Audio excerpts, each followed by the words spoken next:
আমাদের আজকের রেসিপি হলো ফুলকপি আলু দিয়ে ভেটকি মাছের ঝোল। চেষ্টা করেছি খুবই সহজে রান্নাটি করার। নমস্কার বন্ধুরা, আমি শুভজিৎ, আপনারা দেখছেন শুভজিতের রান্নাঘর।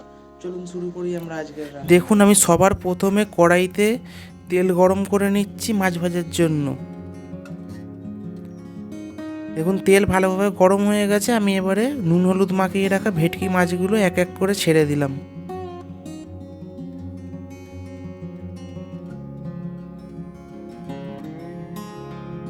দেখুন, মাছগুলো এক একটা পিঠ ভালো করে ভেজে নেবার পর আমি উল্টে দিচ্ছি অপর পিঠটা ভালোভাবে ভাজার জন্য।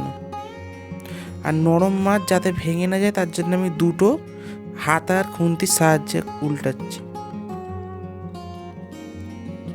দেখুন, আমাদের মাছ উল্টে অপর পিঠও ভালোভাবে ভাজা হয়ে গেছে। এবারে মাছগুলো তুলে একটি পাত্রে আমি রেখে দিলাম।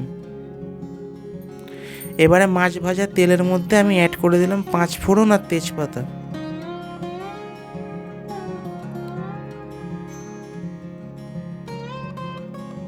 ফোড়ন দেওয়ার পরে কেটে রাখা আলুগুলো আমি অ্যাড করে দিলাম তেলের মধ্যে। এবারে আলুগুলোকে ততক্ষণ ভাজবেন যতক্ষণ না আলুগুলোয় লালচে কালার চলে আসে।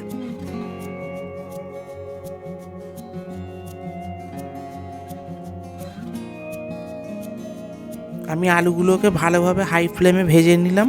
এবারে দিয়ে দিচ্ছি স্বাদ মতো নুন,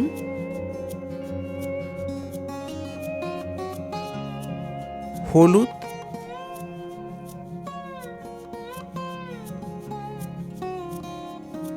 আর লঙ্কা গুঁড়ো অ্যাড করে দিলাম।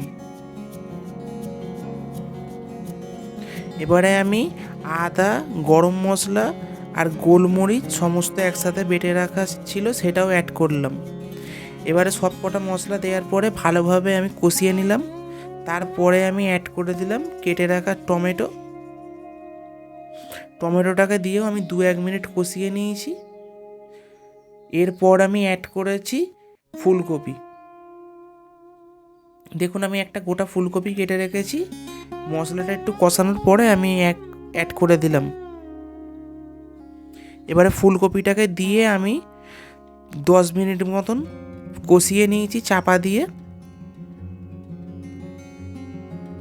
দেখুন, আমি চাপা দিয়ে রেখেছিলাম 5-6 মিনিট। খুলে আবার ভালো করে নাড়াচাড়া করে নিচ্ছি। আর ফুলকপিটাও খুব ভালোভাবে কষানো হয়ে গেছে। আমি এবারে অ্যাড করলাম পরিমাণ মতন জল। আপনারা যেমন ঝোল পছন্দ করেন সেই পরিমাণে জল অ্যাড করবেন।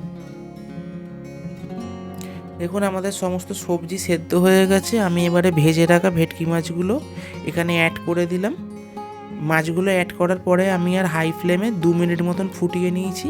ব্যাস, তাহলেই রেডি আমাদের ভেটকি মাছের ঝোল। আর বন্ধুরা, আমার চ্যানেলটা অবশ্যই আপনারা সাবস্ক্রাইব করবেন আর লাইক করে দেবেন। আর কমেন্টে অবশ্যই লিখে জানাবেন যে আমার রান্নাগুলো আপনাদের কেমন লাগছে। আর পুরো রান্নাটি দেখার জন্য ধন্যবাদ।